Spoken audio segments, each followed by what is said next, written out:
என்றும் உண்மை உரைப்போம். உண்மை உரைப்போம். உண்மை உரைப்போம். உண்மை உரைப்போம். உண்மை உரைப்போம். உண்மை உரைப்போம். உண்மை உரைப்போம். அனைவருக்கும் வணக்கம்.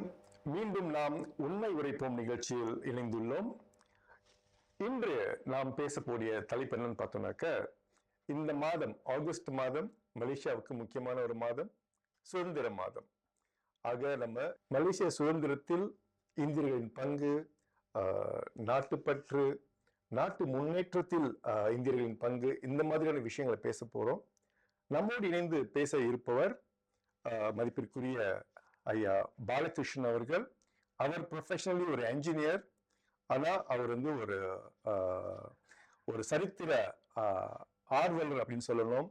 ஏன்னா நிறைய சரித்திர விஷயங்களை படிச்சுக்கிட்டே இருக்கிறாரு, தெரிஞ்சு வச்சிருக்கிறாரு. ஸோ அவரோடு நாம் இப்போது உரையாடுவோம். வணக்கம் ஐயா. வணக்கம் திரு பார்த்திபன். எனக்கு இந்த வாய்ப்பு கொடுத்ததற்கு உங்களுக்கு முதல் நன்றி சொல்கிறேன். ஆமாம், நமக்கு சுதந்திரம் கிடைத்தது 31ஆம் தேதி ஆகஸ்ட் 1957 ஆண்டு. அது நமது குறிப்பாக இந்திய சமூகம், இந்த நாட்டில் வாழும் இந்திய சமூகத்துக்கு ஒரு முக்கியமான நாள். அது நமது நாட்டின் விடுதலை நாள். அது நமது வாழ்விலும் மிகவும் முக்கியமான நாள். நன்றி சார். ஸோ நம்ம இதை பத்தி நம்ம பார்க்க போறோம். இந்த ஏறக்குறைய இப்ப பார்த்தோம்னாக்க நமக்கு வந்துட்டு 57 இருந்து இப்ப வந்து 2026 வந்துருச்சு. ஏறக்குறைய 70 ஆண்டுகள், 69 ஆண்டுகள் குறிப்பா சொல்லணும்னாக்க, இந்த 69 ஆண்டு காலகட்டத்துல பார்த்தோம்னாக்க நம்முடைய மலேசியாவும் வந்து மிக பிரம்மாண்டமான ஒரு வளர்ச்சியை எட்டி இருக்குது.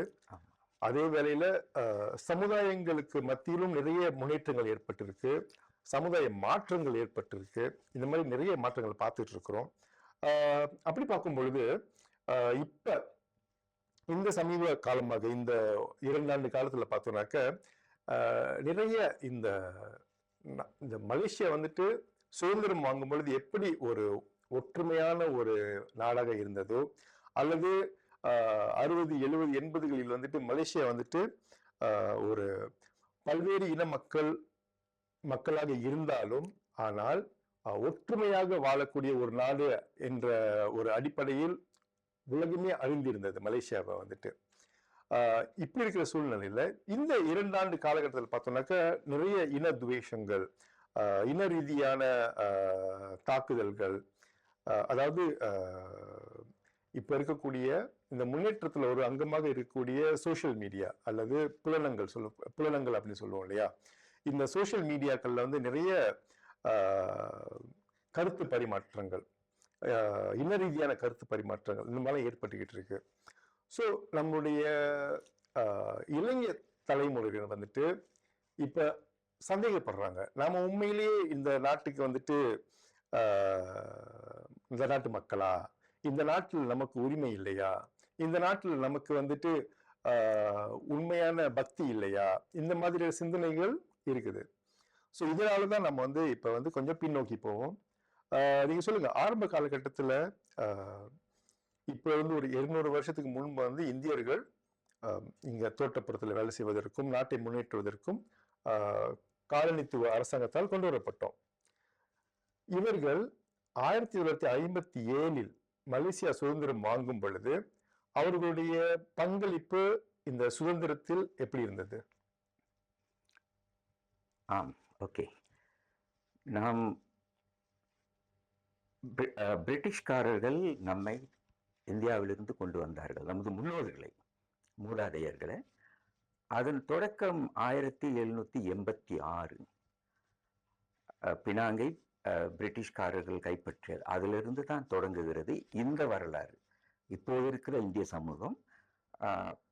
ஆனால் அதிகமான பேர்கள் குடியேற்றப்பட்டது வந்து 1835 என்ற காலகட்டத்தில் தோட்டங்களுக்காக கொண்டு வரப்பட்டார்கள்.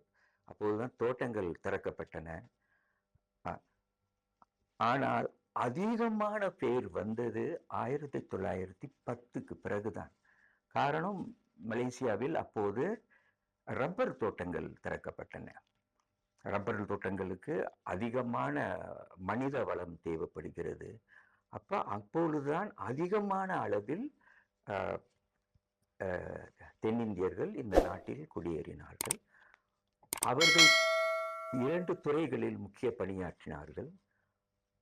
ஒன்று, தோட்டங்களை, காடுகளை அழித்து தோட்டங்கள் உருவாக்கி அந்த தோட்டங்களில் பணி செய்து அதன் மூலம் உற்பத்தியாகவும் விவசாய பொருட்கள், குறிப்பாக ரப்பரு, தேங்காய், சில இடங்கள் காஃபியும் இருந்தது ஒரு காலகட்டத்தில்.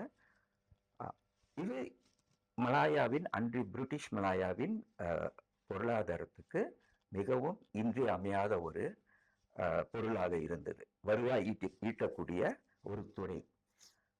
இதன் போக இந்த விவசாய பொருட்களை துறைமுகங்களுக்கு கொண்டு செல்ல நெடுஞ்சாலைகள், சாலைகள் தேவைப்பட்டன, ரயில் தண்டவாளங்கள். அதிலும் உழைப்பதற்கு நிறைய தென்னிந்தியர்கள், தமிழர்கள், தெலுங்கர்கள், மலையாளிகள், ஒரியாக்காரர்கள் இப்படி என்று கொண்டு வரப்பட்டு நாம்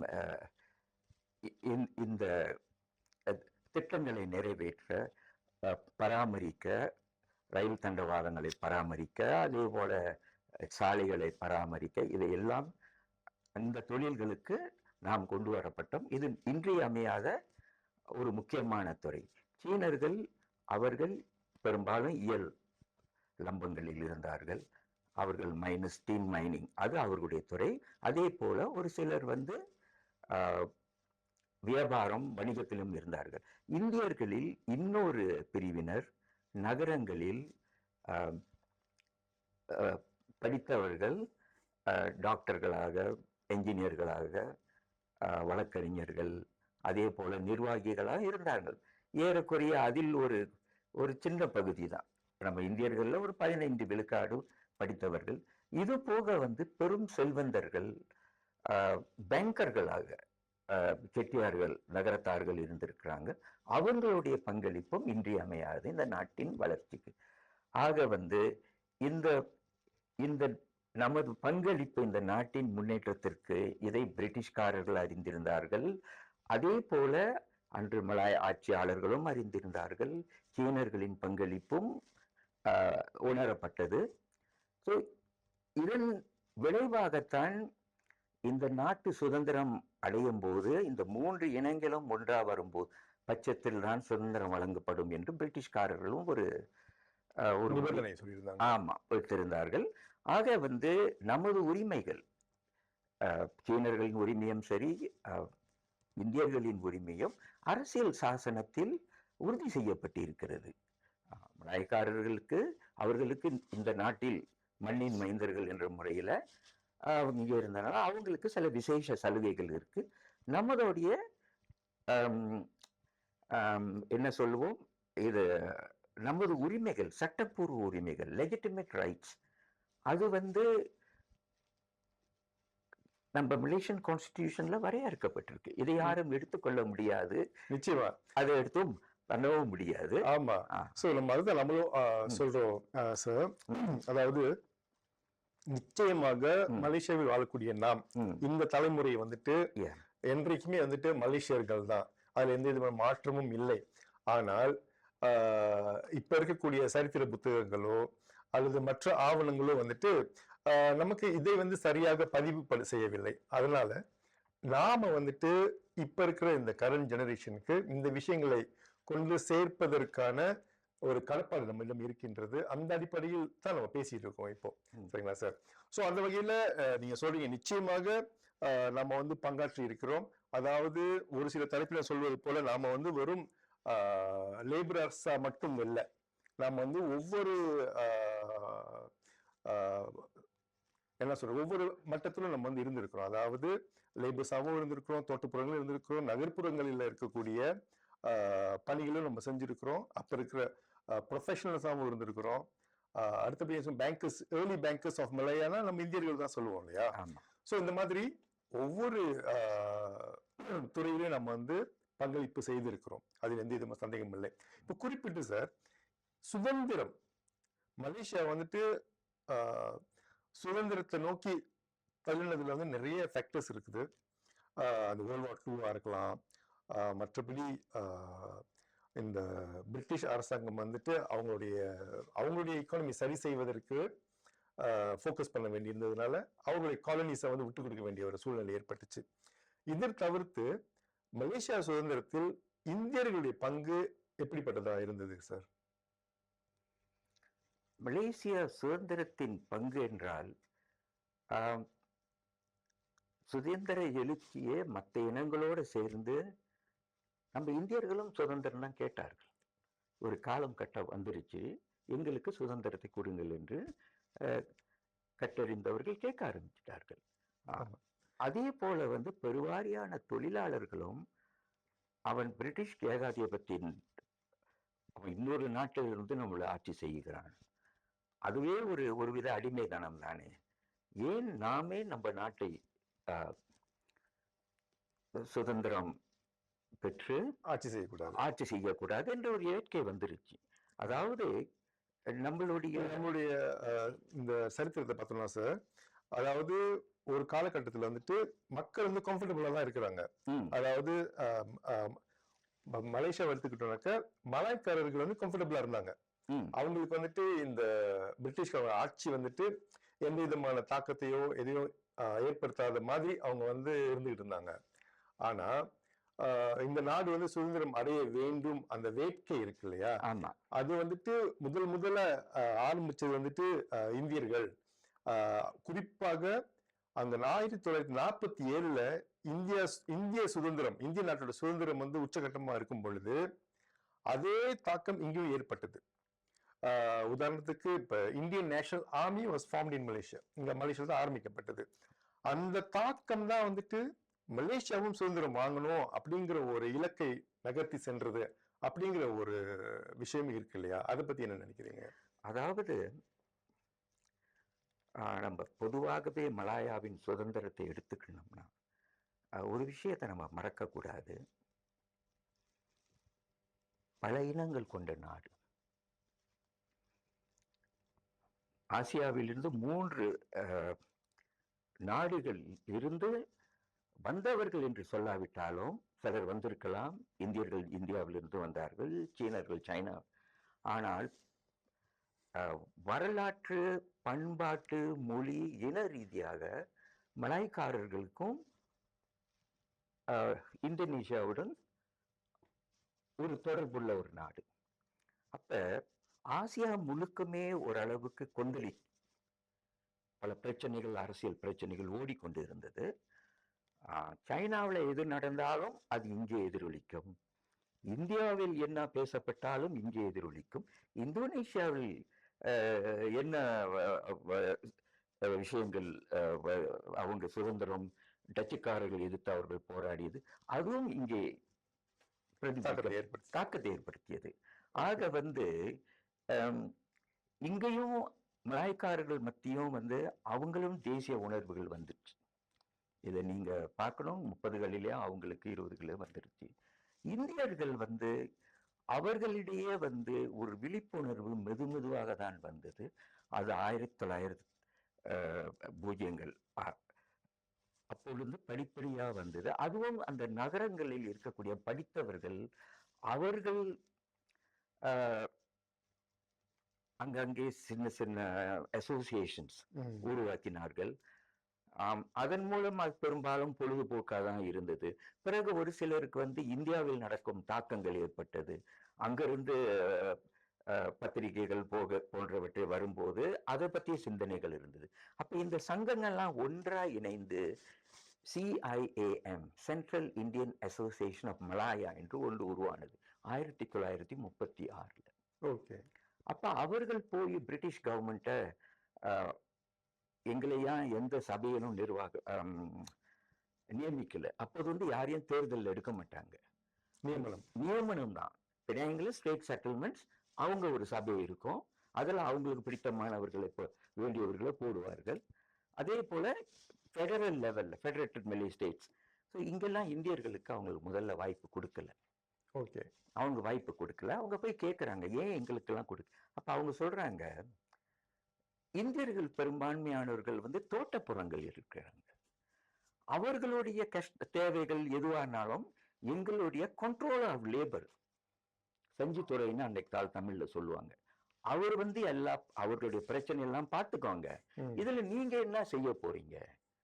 உங்களுடைய எந்த விதமான பங்களிப்பும் அதுல ஒன்றும் பெருசா மாற்றம் கொண்டாடாது, நீங்க உங்க செயல்பாட்டோட இருந்துக்குங்கன்னு ஒரு மாதிரி தட்ட கழிக்கிறாங்க. இருந்த போதிலும் இவர்கள் இன்னும் வலியுறுத்தி கொண்டு இந்த மாதிரி காலகட்டத்தில் தான் ஒரு சிலர் நியமிக்கப்பட்டார்கள். பினாங்கில் திரு KM நம்பியார், அவர் தான் முதல் நியமனப்படுகிறார். அவர் இந்தியாவில் பிறந்து வந்தவர், பினாங் இந்திய சங்கத்துக்கு தலைவராக இருந்தார்.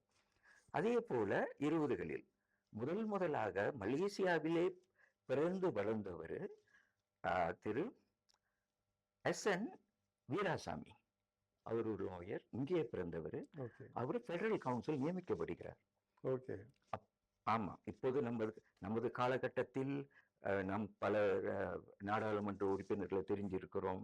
டேவிட், வீரப்பன் போன்றவர்கள் எல்லாம் நம்ம பேசுறோம். சீனிவாசகம் இப்படின்ட்டு பலருக்கு தெரியும், ஹீரோக்களாக இருக்கு. ஆனா இவர்களுக்கெல்லாம் முன்னாலேயே SN வீராசாமி என்று ஒரு இருந்திருக்கார். ஓகே. அவர் CIM தலைவராகவும் கொஞ்ச காலம் இருந்தார். பிறகு அதை விட்டு அவர் விலகிட்டார். ஆக இந்த CIMல இருந்தவங்க பெரும்பாலும் வந்து இந்தியாவில இருந்து வந்தவங்க. அவங்களுக்கெல்லாம் நோக்கம் இந்தியாவின் விடுதலை. சோ அந்த விடுதலையில தான் INA போன்றவற்றை வந்தப்ப நம் தமிழர்களும் தென்னிந்தியர்களும் அதில் ஈர்க்கப்பட்டார்கள். அப்போது அவர்கள் எல்லாம் பெரும்பாலும் இந்தியாவிலும் பிறந்த வந்த நம்ம தாத்தா பாட்டிகள். அவர்களுக்கு இந்தியா மேல வந்து ஒரு இயல்பு இருக்கத்தான் செய்யும்.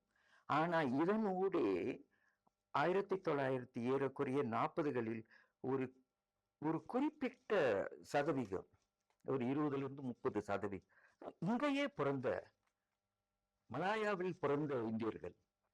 அப்ப இவர்களுக்கு இந்தியா தெரியாது. ஆமா,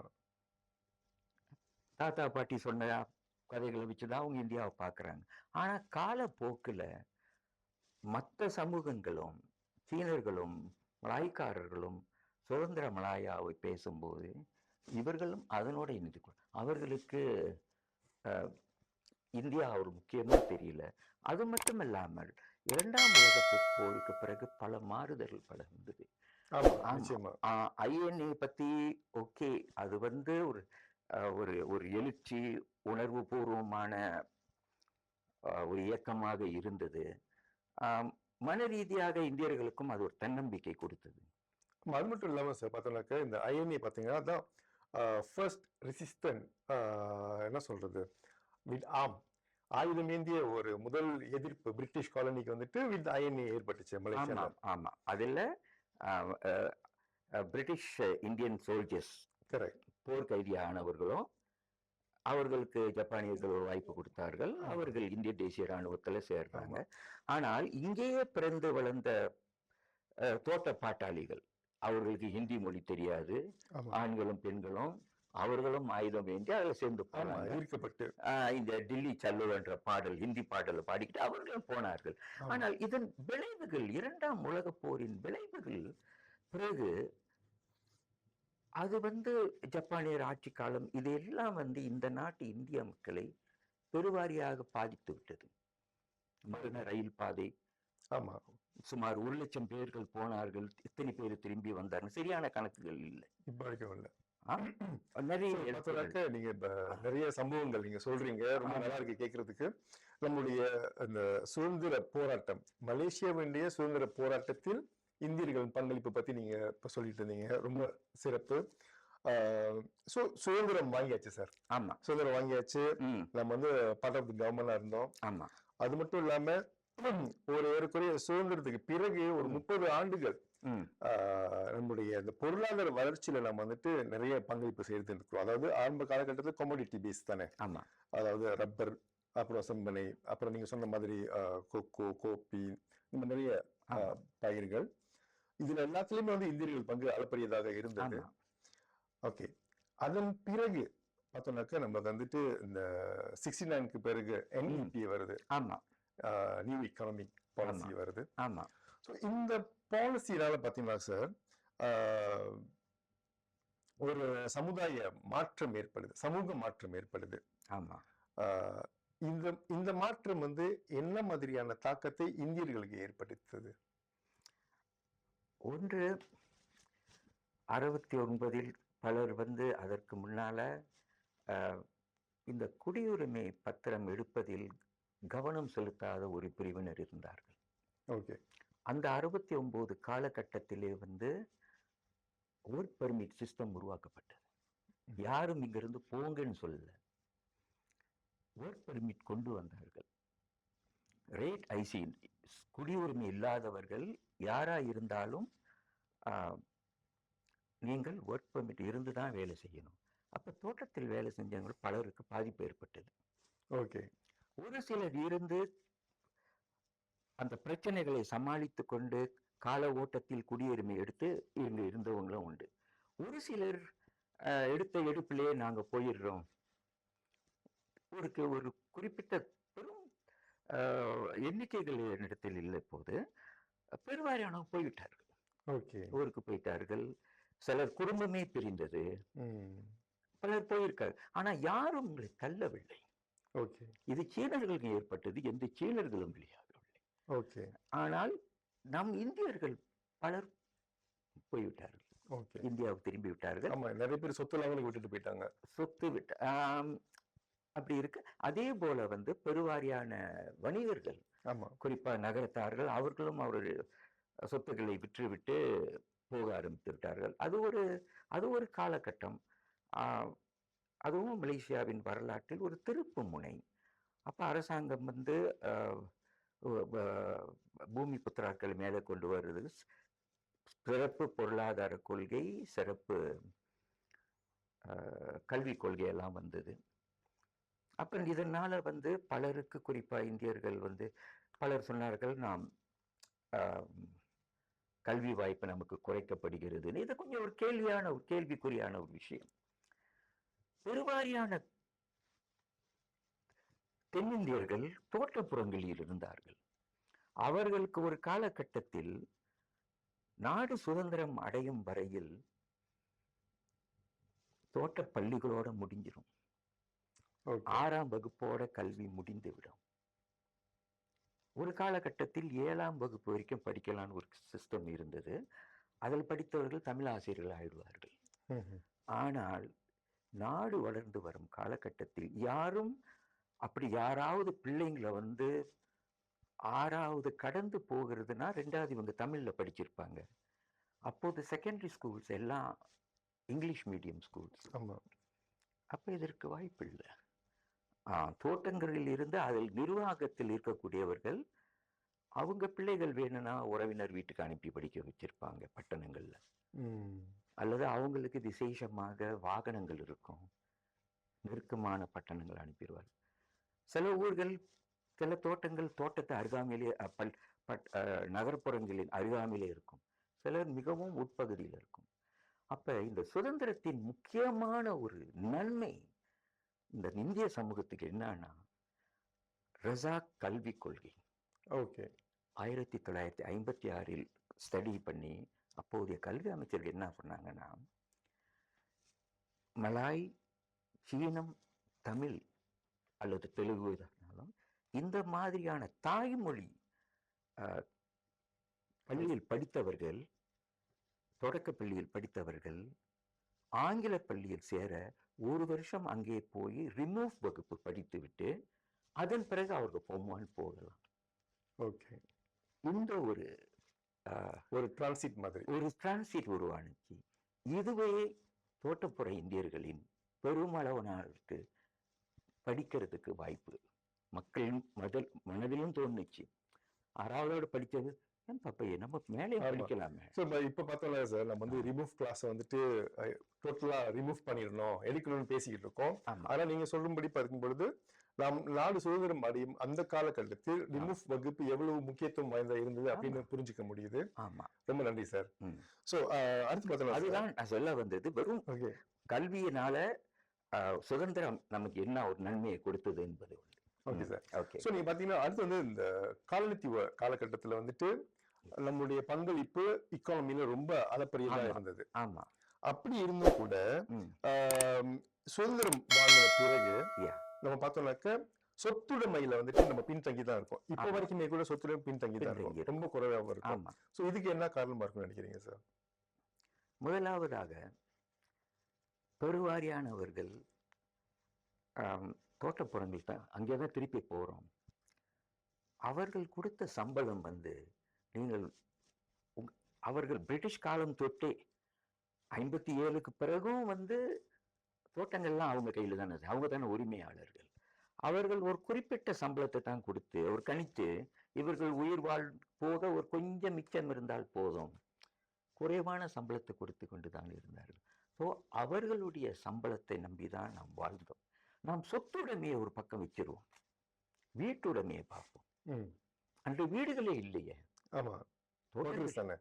அவங்க கொடுத்த குவார்டர்ஸ், அவங்க கொடுத்த அங்க வேலையில் இருந்து வெளியான உடனே அந்த தோட்டத்தை விட்டு வெளியேறின உடனே நமக்கு ஒன்றுமே இல்லை. அது 41 கிளான் ஸ்ட்ரைக்லயும் அதே நிலைமை தான். பிறகு எப்போ இருந்தாலும் தோட்டங்கள் இருந்து நீங்க வேலையை விட்டு பிறகு உங்களுக்கு தங்குற இடம் இல்லை. அப்ப இந்த மலேசியா ஆன பிறகு நம்ம சுதந்திரத்துல வெறும் இந்த வேளாண்மை தோட்டப்புறங்களை நம்பாமல் நவீன தொழில்நுட்பத்துக்கு நவீன பொருளாதாரம் இண்டஸ்ட்ரியல் இந்த தொழில்துறைகள் உருவாக்கப்பட்ட போது நிறைய இந்தியர்கள் தோட்டங்களில் இருந்து வெளியேறார்கள். ஆமா, ஆனா நம்ம அதையும் வந்து நம்ம வந்து ஒரு பிரச்சனையா பார்க்கணும். அதாவது மலேசியா வந்து இண்டஸ்ட்ரியல் நோக்கி போய் கொண்டிருக்கும் பொழுது ஆமா, இந்த தோட்டப்புறங்கள் வெளியேறிய இந்தியர்கள் வந்து ஆமா, முறையாக வெளியேற்றப்படாமல், அவர்களுக்கு முறையான பயிற்சி அளிக்கப்படாமல், ஸ்கில்ஸ் ட்ரைனிங் எல்லாம் கொடுக்காம அவங்க வந்து அப்படியே ஓவர் நைட் வெளியாக்குனாங்க. ஆமா. அதனால என்ன நடந்துச்சுன்னு பார்த்தோம்னாக்க இங்க நகர்ப்புறங்கள் வந்து புறநகர் பகுதிகள் உருவாகின. ஆமா, இந்த செட்டில்மெண்ட்ஸ் உருவாகினுச்சு. அந்த செட்டில்மெண்ட்ஸ் தான் வந்துட்டு அதற்கு பிறகு வந்து செட்டில்மெண்ட்ஸ் தான் வந்து இப்ப நம்ம பார்க்கக்கூடிய நிறைய இந்த சோசியல் இஷ்யூஸ், கேங்ஸ்டரிசமா இருக்கும், ட்ராகா இருக்கட்டும், அல்லது ஆல்கஹாலிசம், இந்த மாதிரி எல்லா விதமான அடிப்படை பிரச்சனைகளுக்கும் முக்கிய காரணமாகவும் இருந்து அதை பார்க்கிறோம். அங்க வந்துட்டு அரசாங்கத்தினுடைய இன்டர்வென்ஷன் குறைவு.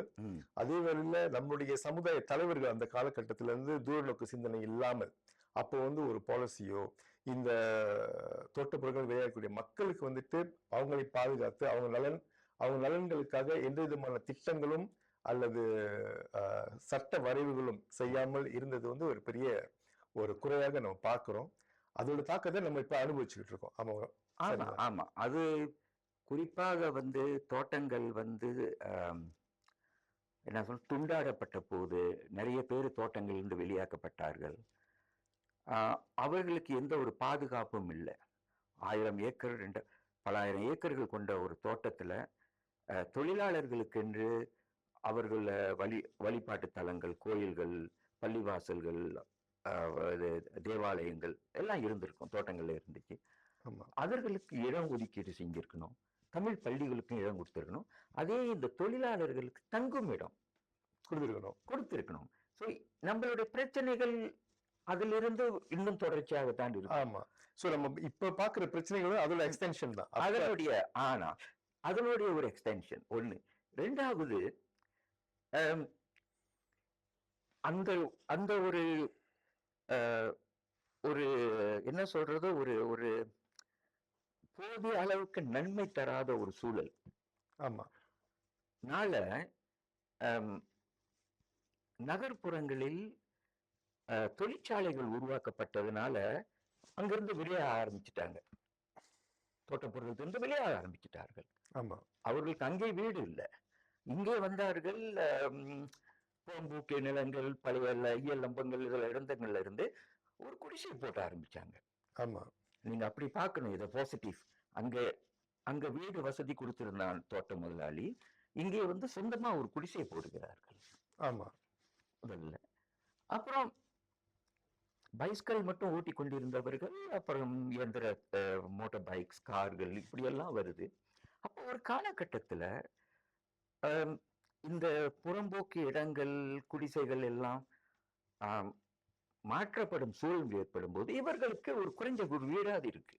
ஆமா, இதுதான் இந்த பாசிட்டிவ் டெவலப்மெண்ட் நம்ம பார்க்கணும். ஆமா சார். இது நீங்க இப்ப பாசிட்டிவ் டெவலப்மெண்ட் பத்தி சொல்றீங்க. ஆ, சோ நம்ம சுதந்திரத்துக்கு முன்பு, சுதந்திரம், சுதந்திரத்துக்கு பிறகு அப்படின்னு ஆமா. நம்ம பார்த்துக்கிட்டு இருக்கிறோம். ஆமா நம்ம எவ்வளவுதான் பிரச்சனைகளை எதிர்நோக்கி இருந்தாலும், ஆமா எவ்வளவுதான் நமக்கு வந்துட்டு திட்டங்கள், போதிய திட்டங்கள் இல்லாமல் இருந்தாலும், yeah. நம்ம கவனிக்கப்படாமல் இருந்தாலும் கூட, ஆனால் நம்மளுடைய மக்கள், அதாவது மலேசியாவில் பிறந்த ம், இந்தியர்கள் yeah. இந்த மலேசிய நாட்டிற்கு உண்மையாகவும் பக்தியாகவும் அவங்க வந்து இன்னும் யோசிச்சுக்கிட்டு தான் இருக்கிறாங்க. நாட்டின் முன்னேற்றத்தில் பங்களிச்சுக்கிட்டு தான் இருக்கிறாங்க. ஆமா இத இத நீ ஒத்துக்கிறீங்களா? ஆமா நிச்சயமாக நாம் நாட்டின் பங்களிப்பு எல்லா வகையிலும் நாம் இருந்துகிட்டு தான் இருக்கிறோம்.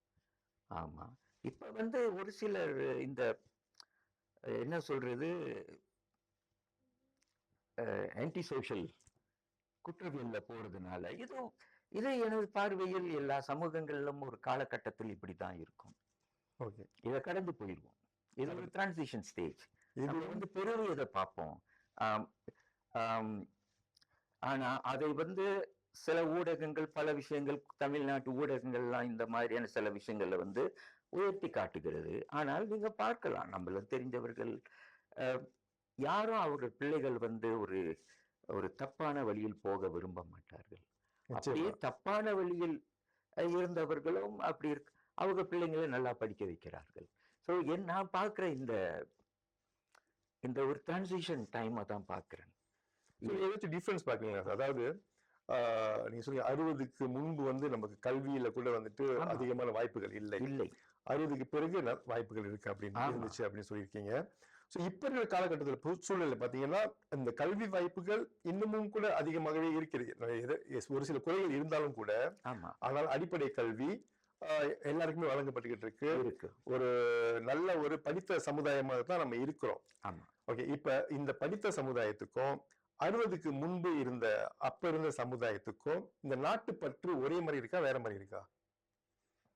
நாட்டுப்பற்று என்பது அது ஒவ்வொரு தேசத்திலையும் சில நேரங்கள்ல வந்து அதிகரிக்கும். எப்பயாவது ஒரு நாட்டுல ஒரு பிரச்சனை வரும்போது, அப்படி வரும்போது எல்லாரும் வந்து ஒரு பற்றுதலை காட்டுவாங்க. அதன் போக எல்லா மக்களும் அவங்க வாழ்க்கையை பார்த்து கொண்டு போவார்கள். ஒவ்வொருவரும் அவர்கள் கட்ட வேண்டிய வரிகளை நியாயமா கட்டி கொண்டிருந்தால், என் பார்வையில் இன்கம் டேக்ஸ் சரியா கட்டி கொண்டிருந்தால் அதுவும் ஒரு தேசப்பற்றுதான்.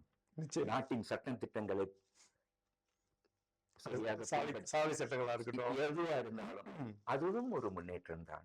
ஆக நமது சமூகத்தை பார்க்கும்போது மிகவும் ஒரு காலகட்டத்தில் சிம்பிளான சொல்றது என்றால், ஒரு காலகட்டத்தில் தமிழர்களை எல்லாரும் விரும்பினார்கள். நான் தமிழர் சொல்றது அதை தெலுங்கர்கள், இந்தியர்கள், பொதுவாக தென்னிந்தியர்கள் எல்லாரும் விரும்பினார்கள்.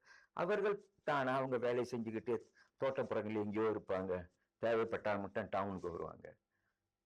எதுக்கு இல்லைன்னா அது பாட்டுக்கு இருப்பாங்க, எந்த விதமான இதுவும் இல்லை, தோட்டங்களில் எந்த பிரச்சனையும் வராது, தோட்ட நிர்வாகமே அல்லது அங்க இருக்கிற சமூக தலைவர்களே தீர்த்து விடுவார்கள், யாரும் போலீஸ் ஸ்டேஷனுக்கு போக மாட்டார்கள், இந்தியர் கேஸ் குறைவு. அவர்களை வந்து அப்பாவிகளாக பார்த்தார்கள். வெள்ளைக்காரனுக்கும் பிடிச்சிருந்துச்சு, மலாய்க்காரர்களுக்கும் பிடிச்சிருந்து. அப்போதான் அவங்க பெரிய சட்டத்திட்டம் ஒன்றும் அவங்க பெரிய குற்றங்கள் செஞ்சதில்லை. சீனர்களுக்கும் புரிஞ்சிருது, அவன் கொஞ்சம் சம்பளத்துக்கு வேலை செய்வான்னு. ஆனால் காலம் மாறிவிட்டது. இது தொழில்மயம், அர்பனைசேஷன், நகர்மயம். அப்ப வந்து ஒரு வகையில வந்து அவர்களை வந்து நகர்ப்புறங்கள், தோட்டங்கள்ல வந்து அங்கே தமிழர்கள், கோயில் பஞ்சாயத்து இந்த மாதிரியான தலைவர்கள் இருப்பாங்க, இவங்களை வழி நடத்திட்டு. ஆனா இங்க வந்து திறந்து விடப்பட்டார்கள். பல இன மக்களை பார்க்குறாங்க, முதல்ல பல சூழ்நிலை வாழ்கிறார்கள். அப்போ சில விஷயங்கள்ல வந்து அவங்க நமது தமிழ் பண்பாட்டின் சில கூறுகளை விலகி போயிருக்கக்கூடும். இந்த அதே காலகட்டத்தை சொல்றேன் சார். அதாவது 60க்கு முன்பு, ஆமா, இப்ப இருக்க சூழ்நிலை, இந்த இரண்டு சூழ்நிலைகளில் நம்முடைய இந்திய சமூகத்தினுடைய நலன்கள் எவ்வாறு பாதுகாக்கப்பட்டது? அப்ப எப்படி பாதுகாக்கப்பட்டது, இப்ப பாதுகாக்கப்படுதா? நம்ம திருப்பி ஒண்ணுக்கு தான் போகும். நமது நலன்கள் ஒவ்வொரு நாட்டிலையும் இருப்பது போல நமது அரசியல் சாசனத்துக்கு தான் போறோம். ஓகே, அரசியல் சாசனத்துக்கு போறோம். அப்போது ஒரு சில விஷயங்கள் சரியா ஆகாத பட்சத்துல அதுவும் தான் அரசியல்வாதிகள் இருக்காங்க, அன்றைய அரசாங்கத்துடன் பேசி நம்ம செயல்படும். அவ்வப்போது பிரச்சனைகள் வரும். அது பள்ளின நாடு, இது பல இனம். ஒரு இனம் ஒரு மொழி பேசுற ஒரு சமயத்தில் இருக்கக்கூடிய நாடுகளிலும் பிரச்சனை வருது. ஆக நீங்க பார்க்கணும், வெவ்வேறு வெவ்வேறு இனக்குழுக்கள் இருக்கு, அதுக்குள்ளேயும் பல்வேறு மதங்கள் இருக்கு, பல நம்பிக்கைகள் இருக்கு. நீங்க எதை நீங்கள் எடுத்துக்கொண்டு எதை நீங்கள் உதாரணமா சொல்லாது, அப்ப பிரச்சனைகள் வரும். நம்மளுடைய சில செயல்பாடுகள் பக்கத்து வீட்டுக்காரர்களுக்கு சரியாப்படாது. ஸோ இதையெல்லாம் நம்ம உணர்ந்து நம்ம இந்த புரிதலோட இந்திய மக்கள் ரொம்ப பொறுமையா ரொம்ப நாள் இருந்தாங்க. ஒரு கட்டத்துல ஒரு புரட்சி வெடித்தது, ஒரு சிந்தனை மாற்றம் வந்தது. அதன் பலனாக கடந்த 2018 ஒரு பெரிய ஆட்சி மாற்றம் ஏற்பட்டது மலேசியால. அதனால வரைக்கும் இந்தியர்கள் முழு ஆதரவு கொடுத்த அந்த ஒரு அமைப்பு அந்த 2018 கைவிடப்பட்டது. புதிய ஒரு அரசாங்கம் நிறுவப்பட்டது. இதற்கான காரணம் என்னவா இருக்கும்னு நினைக்கிறீங்க? பெருவாரியான இந்தியர்கள் மக்கத்துல ஒரு அதிருப்தி இருந்தது. அதை அரசியல்வாதிகளும் அதை பயன்படுத்தி கொண்டார்கள், அதை பெருசுபடுத்தி. ஸோ அந்த அதிருப்தி ஒரு இயக்கமாக மாறு, அதன் விளைவு தான் இது. அவ்வப்போது நடக்கக்கூடிய ஒரு சம்பவங்கள் தான். உலக வரலாற்றை நீங்க பார்த்தீங்கன்னா இதெல்லாம் வரத்தான் செய்யும். வரத்தான் செய்யும். வன்முறை வராமல் அது அகிம்சா வழியில் சட்டத்திட்டங்கள் உட்படுத்தி கேள்விகள் கேட்கப்பட்டுதான் வரும். அப்ப இது எல்லாருக்கும் ஒரு பாடம், அரசாங்கத்துக்கும் ஒரு பாடம், அதை இருந்த அரசியல் கட்சிக்கும் ஒரு பாடம். அதன் பிறகு போன மற்ற அரசியல் புதிய அமைப்புகள் வந்தது, அதனுடைய அனுபவங்கள் இந்தியர்கள் என்ன சொல்றாங்க, ஸோ பழைய நிலைமையை வச்சு பார்க்குறாங்க. ஸோ இதெல்லாம் இது தவிர்க்க முடியாத ஒன்றுதான். பல நன்மைகள் வந்துச்சு. அதன் பிறகு அரசாங்கம் இந்தியர்களின் நலன்காக விசேஷமா சில நிதி எல்லாம் கொடுத்திருக்காங்க, சில கவனத்திலையும் எடுத்துக்கிட்டாங்க சில விஷயங்கள். அதை எப்படி நம்ம நிர்வாகம் பண்ணணும் நம்மளை பொறுத்து இருக்கு.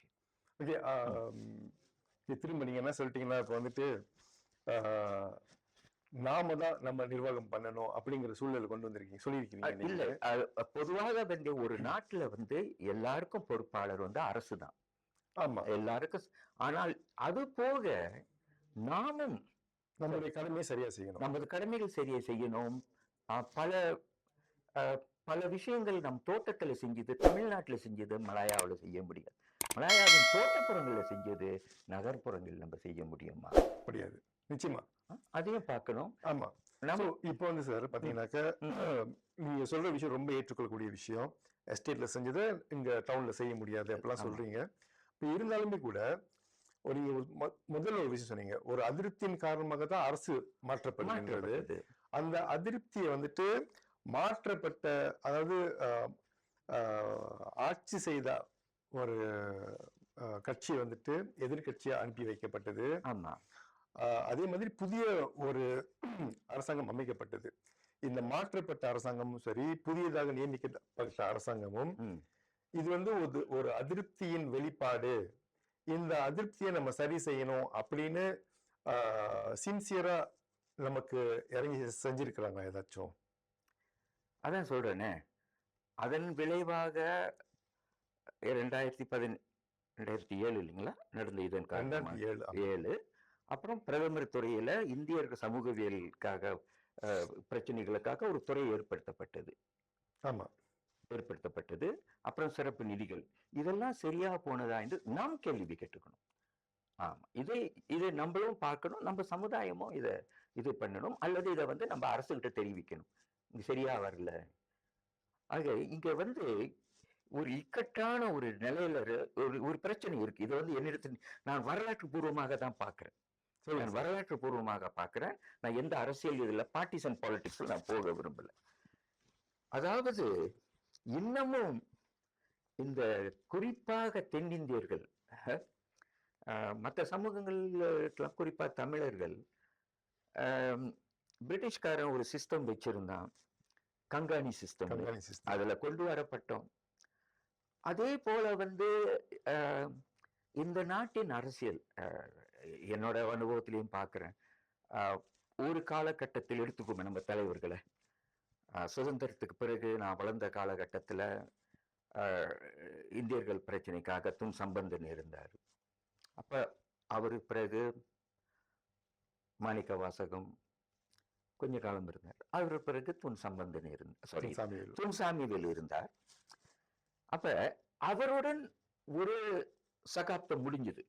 என்ன சொல்ல வரேன்னா, அவரோட சகாப்தம் மட்டும் இல்ல, இந்த தமிழர்கள் ஒரு பெரிய தலைவர், அது ஒரு கங்காணி கூட சொல்லலாம்.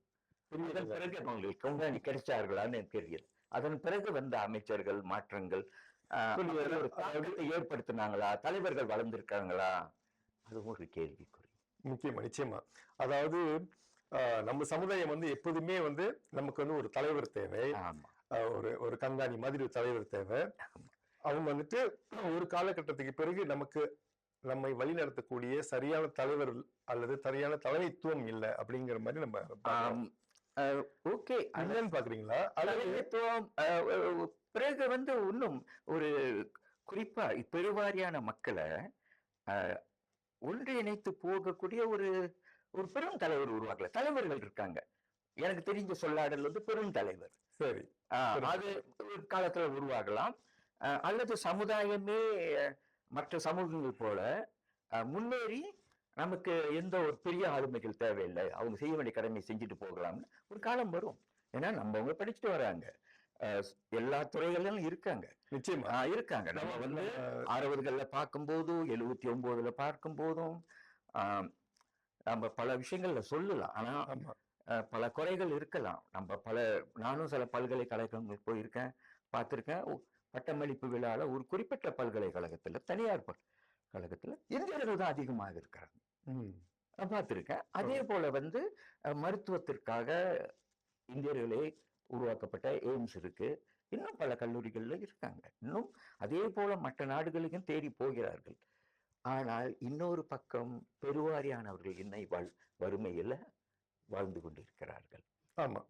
இது பார்த்தோம்னா சார், நம்ம வந்து சோசியோ எக்கனாமி படிக்கும் பொழுது ஜெனரலா வந்துட்டு இந்த சிஸ்டம் கண்காணி அப்படிங்கறது படிப்போம். அது வந்து ஒரு குறையாக நம்ம பார்ப்போம். ஆமா. அது நீங்க என்ன சொல்றீங்க அப்படின்னாக்க, இந்த கண்காணி முறையிலே நம்ம அப்படி வழியா வந்தவங்க, நமக்கு வந்து ஒரு மேய்ப்பன், ஒரு ஆடு மேய்க்கிற மாதிரி ஒரு ஆள் வேணும். அதை நம்ம எப்படி வேணாலும் சொல்லலாம். நான் வந்து ஒரு பெரும் தலைவர் உருவாகணும். இப்பவுமே கூட வந்து சார் பாத்தீங்கன்னாக்க அதுதான் பிரச்சனையா இருக்குது அப்படின்னு நான் பாக்குறேன். எப்படின்னு பார்த்தோம்னாக்க, இப்ப இருக்கிற அரசாங்கம் கூட வந்துட்டு ஒரு ஆளை நியமிச்சு இவர்தான் இந்தியர்கள் பிரதிநிதி, எல்லா இந்தியர்கள் பிரச்சனையும் இவர் பாத்துக்குவாரு அப்படின்னு ஒரு ஆள்கிட்ட ஒப்படைக்கும் பொழுது, அங்க வந்து பிரதமர் வந்து அவருடைய கையை கழுவி விடுறாரு, இவர் பாத்துக்குவாரு அப்படின்ற. ஆனா இவர் பாத்துக்குவார்னு சொல்றப்போ அவர் உண்மையிலே பாத்துக்கிறாரா அப்படின்னு பார்த்தா அது பெரிய கேள்விக்குறியா இருக்கு. இது வந்து ஃபெயிலியர் ஆஃப் சிஸ்டம் கண்காணி அப்படின்னு நான் பாக்குறேன். நீங்க சொன்ன மாதிரி பெரும் தலைவர் இல்ல, ஆனா அவருக்கு அந்த பெரும் தலைவர் அப்படிங்கிற ஒரு போர்வையில வேற ஆள் இருக்கும் பொழுது அந்த தலைமைத்துவ பண்புகளும் அல்லது அந்த தலைமைத்துவ அந்த நீங்க சொன்ன மாதிரி அந்த என்ன சொல்றது ஆளுமை இல்லாத பொழுது அது நிறைவேற முடியாது. இன்னமும் இந்தியர்களுக்கு அப்படி ஒரு ஆளுமை தேவைதான் படுகிறது. எனக்கு என்னோட நான் வந்து என்னோட அரசியல் நோக்கத்தில் இல்லை, நான் வரலாற்றின் என்ன சொல்றது அதன் போக்கின் பிரகாரம் பார்க்கும்போது இதுதான் நடந்திருக்கிறது. துன் சம்பந்தன் தொடங்கி துன் சாமிவேலு வரையிலும் இப்படி ஒரு தலைமைத்துவம் மாறி இருந்தது. அது இடைப்பட்ட காலத்துல இன்னொன்னு, நீங்க சொல்லும் அந்த குறிப்பிட்ட அரசியல் கட்சியானது இந்தியர்கள் மட்டும் கொண்டது. இப்ப இன்னொரு மாறி வரும் ஒரு சூழல், பல்லின அரசியல் கட்சிகள். ஆமா, இதுல அது எப்படி செயல்படணும், எப்படி இந்தியர்கள் அதுல இருந்து மேல, இதுவும் ஒரு கேள்விதான். இது வந்து ஒரு புது விஷயம். ஆமா, அதுவும் வந்து எப்படி அதற்கு ஏற்றவாறு அதை வந்து எப்படி அதுக்கு அந்த புதிய ஒரு செட்டப் பல்லின கட்சியில எப்படி அவங்க செயல்படுறாங்களோ, எப்படி என்ன போக்குகளை சமரசம் செஞ்சு கொள்ள வேணும், எங்கெங்கே வலியுறுத்து, அதுவும் ஒரு தனிப்பட்ட இது. அப்ப இது ரெண்டுக்கும் தான் இதை வந்து நம்ம எது சரியான பாதை எது தவறான பாதைன்னு சொல்ல முடியாது. இது சொன்னீங்க சார். இதுக்கு ஒரு பக்கம் போய்கிட்டு இருக்கு. இது மல்டிரேஷியல் கண்ட்ரி, இவல்யூஷன்ல தான் இருக்கு. This will evolve. Yes. More ideas and what not. கண்டிப்பா நீங்க நம்ம பாயிண்ட்க்கு வந்துட்டீங்க சார். ஓகே, சோ இந்த மலேசியா வந்துட்டு மல்டிரேஷியல் கண்ட்ரி, பல்லின மக்கள் வாழக்கூடிய நாடு. ஆமா இந்த நாட்டுல வந்து அரசியல் அப்படிங்கிறது வந்து இன்னும் கூட ஒரு பரிணாம வளர்ச்சியில் இருந்துகிட்டு இருக்கு. ஆமாம் எல்லா அது எல்லாமே புதுமைதான். ஆமா நமக்கு வழிகாட்டி வந்து அரசியல் சாசனம். ஆமா, இதுக்குள்ள எப்படி நம்ம செயல்படுறோம், எப்படி நாட்டை நடத்திக்கிட்டு போறோம், ஆமா. இதுதான் So, நம்ம எப்படி வந்துட்டு ஒரு சமூகமாக நம்மை குறிவைத்து தாக்கும் பொழுது அதை எப்படி எதிர்கொள்வது, அல்லது அதையும் கடந்து எப்படி போறது அப்படிங்கறத நம்ம சரித்திரத்தின் மூலமா கற்றுக்கொள்ள வேண்டும். சரித்திரத்தின் மூலம் நம்முடைய தலைவர்கள் வந்துட்டு நம்மை சரியாக முறையில் வழி நடத்த வேண்டும். அப்படி இல்லாத பட்சத்தில் சரியான தலைவர்களை உருவாக்குவ பணியில நம்ம ஈடுபடணும். ஆமா. சரிங்களா சார்? சோ இப்போ உங்களுக்கு ஒரு நம்ம கன்க்ளூஷன்ல கேள்விக்கு வர்றேன் நானு. ஓகே ஓகே, நம்ம மூவிங் ஃபார்வர்ட். ஓகே ஓகே, முன்னோக்கி ஒரு அர்த்தமுள்ள சமூகம் எப்படி, பொருளாதார முன்னேற்றம் எப்படி இருக்க வேண்டும்? இந்த சமுதாயம் வந்துட்டு ஒரு ஒரு ரீசனபிள் அல்லது ஒரு மீனிங்ஃபுல்லான ஒரு கம்யூனிட்டியாவோ அல்லது இந்த நாட்டுடைய சிட்டிசனாவோ ஃபியூச்சர்ல இருக்கிறதுக்கு என்ன மாதிரியான முன்னேற்ற பாதையில நம்ம போகலாம்? ஆமா இது ஓகே. பல இண்டிசஸ் குறியீடுகளை பார்க்கும்போது பல விஷயங்கள் இந்தியர்கள் வந்து அதிகமாக இருக்கிறார்கள் சொல்கிறார்கள்.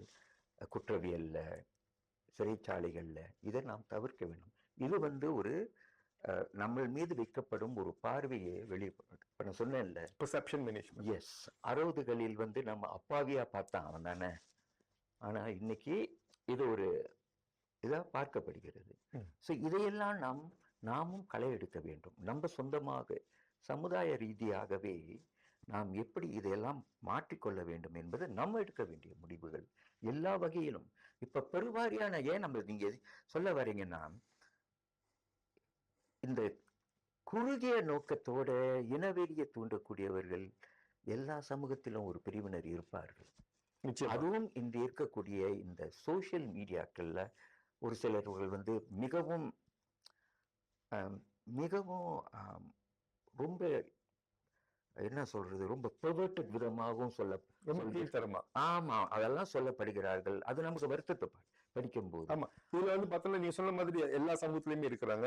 சிலர் வினையாற்றும் பொழுது எதிர் வினையாற்றுறாங்க. ஆனா இந்த வினையாற்றுபவர் எதிர் வினையா, இது சின்ன ஒரு குரூப் தான். இதை வந்து நாம எப்படி சரி செய்யும், நாமும் சில முடிவுகள் நாம வந்து சமுதாயமா நாம வந்து எப்படி எதிர்க்க. உதாரணத்துக்கு பார்த்தோம்னாக்க இப்ப கடந்த ஒரு ஆண்டுகள்ல இந்த கோவில் பிரச்சனை வந்து கோவில் ஹராம் அப்படிங்கிற ஒரு விஷயம், அதுல பாத்தீங்கன்னாக்க பயங்கர சர்ச்சையா இருந்தது. ஆனா நாம வந்து ஒரு சமூகமாக ரொம்ப அமைதி காத்தோம். நாம வந்துட்டு இதுல இருந்து சமுதாய இயக்கங்கள்லாம் பெரிய பங்காற்றின. எல்லாத்தையும் அமைதிப்படுத்தி மக்கள் வந்துட்டு கொந்தளிக்காதீங்க, ஆத்திரப்படாதீங்க, உணர்ச்சி வசப்படாதீங்க அப்படின்லாம் சொல்லி ரொம்ப அமைதி காத்து வந்திருக்கிறோம் நம்ம வந்துட்டு. ஆனா இந்த மாதிரி விஷயங்கள் அடுத்து வராமல் தடுப்பதற்கு அரசாங்கம் என்ன மாதிரியான கட்டமைப்பை உருவாக்கலாம் அல்லது என்ன மாதிரியான திட்டங்களை போடலாம், அதை சொல்லுங்க சார். மூவிங் ஃபார்வர்ட் அரசாங்கம் வந்து அரசாங்கத்தோட சட்டங்களும் திட்டங்கள் எல்லாம் இருக்கிறது. அது ஒரு பக்கம் இருக்கு. அப்ப இந்த கோவில் பிரச்சனை வந்து பிறகு நம்ம அங்கதான் போகணும். தோட்டங்கள்ல நமக்கு பிறகு அங்கே சரியான இடங்கள் தோட்டங்கள் அளிக்கப்படும் போது கோவில்கள் கொடுக்க அது ஒரு அது காரணம். நம்ம அந்த காரணத்தை விட்டு போக முடியாது. இது ஒரு காரணம். ஆனா எல்லா கோயில்களும் அப்படி உருவாக்கப்பட்டவை, அந்த கேள்வி இருக்கணும். நிச்சயமா இதுக்கு வந்து ஒரு சரியான இல்ல. நீங்க சொன்ன மாதிரி சில மாதங்களுக்கு முன்னாக மிக உணர்ச்சி பட்டு போனது அமைதி காத்தோம். ஆனால் இந்த பிரச்சனை முடிஞ்சு போகல, தீர்க்கப்படல. இதை வந்து நம்ம சமுதாயம் அரசாங்கத்தை பேசி எப்படி இதை தீர்க்க போகிறோம், நாமளும் சில முடிவுகள் எடுக்கணும். ஓகே, நம்மளும் துணிச்சலான முடிவு வந்து நம்ம நாட்டில் இருக்கக்கூடிய இந்து சமயம், மற்ற மதங்களுக்கு இது பிரச்சனையா வரல. இது பெருவான இந்துக்கள். ஆமா, இதை வந்து நீங்க பார்க்கணும். இதை வந்து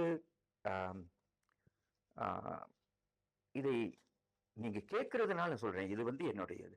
ஏன்னா சமூக ஒரு வரலாற்று பார்வையாக நானும் தவிர்க்க முடியாது. நானும் ஒரு இந்தியன், எனக்கு தனிப்பட்ட சமய கருத்து இருக்கலாம். ஆனால் இதை நம்ம தடுக்க முடியாது. பத்திரிகையில பார்க்கலாம். அதன் பின்னர் நின்று விட்டதா? நீங்கள் பார்க்கலாம், பெரும் கோயில்கள் உருவாக்கப்படுகின்றன, பெரும் அளவில் கும்பாபிஷேகங்கள் செய்யப்படுகின்றன, நிறைய பணங்கள். இன்னொரு பக்கம் எங்கோ ஒரு மூலையில ஒரு கோயில் யார் வீட்டு நிலத்திலே உட்கார்ந்துருக்கு. இதற்கு யாரு பொறுப்பு? யார் பொறுப்பு பார்த்துட்டு இருக்கீங்க அன்பர்களே. சார் சொல்லியிருக்கிறாரு யார் பொறுப்பு. ஓகே, இந்த பொறுப்பு அப்படிங்கிற விஷயம் தான் வந்து நம்ம எல்லாருக்குமே ஒரு கேள்விக்குறியா இருக்கின்றது. பொறுப்பு இருப்பவர்கள் பொறுப்பாக இருக்கிறார்களா ஒரு கேள்வி. அதே வேளை நாம் வந்து ஒரு தனி மனிதனாக இந்த மலேசிய திருநாட்டின் குடிமகனாக நம்மளுடைய பொறுப்பு எவ்வளவு இருக்கின்றது, இந்த நாட்டிற்கு நம்முடைய பொறுப்பு என்ன, நம்முடைய கடமை என்ன. ஓகே, இதை யோசிச்சாலே வந்துட்டு நம்ம சிறப்பாக செயலாற்ற முடியும். சரிங்க சார், ஒரு மறுபடிக்கா மெசேஜ் ஒன்று சொல்லிடுங்க சார், ஒரு closing. Okay, Malaysia is still a land of opportunities. பலர் தங்கள் நிபுணத்துவம் ப்ரொஃபஷனலுக்காக வெளிநாட்டுக்கு போறார்கள். இன்னமும் வாழ முடியும் மலேசியாவில், இன்னமும் படித்து நல்ல தொழில் செய்ய முடியும். நம்பிக்கை விட வேண்டாம். நம் சமுதாயத்தை நம் கீழே இருக்கக்கூடிய சகோதரர்களை கைப்பிடித்து மேலே தூக்கி விடுவோம்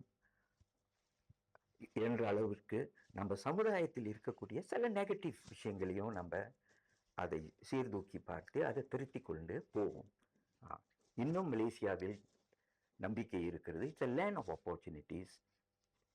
It will grow, it will prosper. நன்றி, வணக்கம். நன்றி, வணக்கம் சார். இன்று எங்களோடு இணைந்து இந்த உண்மை உரைப்பு நிகழ்ச்சி கலந்துக்கிட்டீங்க. உங்களுடைய நேரத்துக்கு, உங்களுடைய கருத்துக்களுக்கும் நம்முடைய நன்றி. ஓகே, வணக்கம் சார். Okay sir. பார்த்துட்டு இருக்க அன்பர்களே, வணக்கம். நம்முடைய இந்த ஆண்டு சுதந்திர தினம் மிக சிறப்பாக அனைவரும் கொண்டாடுவதற்கு, நாட்டுப்பற்றுடன் கொண்டாடுவதற்கு சார்பில் உங்களுடைய வாழ்த்துக்கள்.